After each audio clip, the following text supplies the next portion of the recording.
کچھ خبریں کاروباری دنیا سے۔ بجلی کی تقسیم کار کمپنیوں کے بوسیدہ نظام کی وجہ سے نو ڈسکوز کوٹے سے کم بجلی لینے پر مجبور ہو گئی۔ ذرائع کے مطابق نو ڈسکوز 1400 میگا واٹ سے زائد بجلی ضائع کر رہی ہیں۔ نو ڈسکوز کے 16,000 میگا واٹ سے زائد بجلی فراہم کی جاتی ہے، جبکہ تقسیم کار کمپنیاں 16,000 کے بجائے 14,500 میگا واٹ تک بجلی وصول کرتی ہیں۔ تقسیم کار کمپنیوں کی کل ڈیمانڈ 1709 میگا واٹ سے زیادہ ہے۔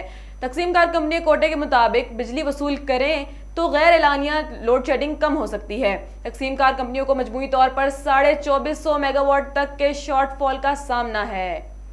صوبائی دارالحکومت لاہور میں علی صبح سے شروع ہونے والی بارش کے باعث لیسکو کے 50 سے زائد فیڈر سٹرپ کر گئے، جس کی وجہ سے شہریوں کو مشکلات کا سامنا کرنا پڑ رہا ہے۔ کہیں ہلکی تو کہیں تیز بارش کے باعث شہری کے مختلف علاقوں میں بجلی ترسیلی نظام متاثر ہے۔ بارش کے باعث لیسکو کے 50 سے زائد فیڈر سٹرپ کر گئے۔ فیڈر سٹرپ ہونے اور دیگر تکنیکی خرابیوں کے باعث متعدد علاقوں میں بجلی بند ہے۔ برہاکنا، ڈیفنس کوٹ، لکھپت، چوبری پارک، مغل پورہ، شالیمار، صدر، بھٹا چوک، بیدیاں روڈ، اسلام پورہ، قلعہ گجر سنگھ اور متعدد علاقوں میں بجلی بند ہونے سے شہریوں کو مشکلات کا سامنا کرنا پڑ رہا ہے۔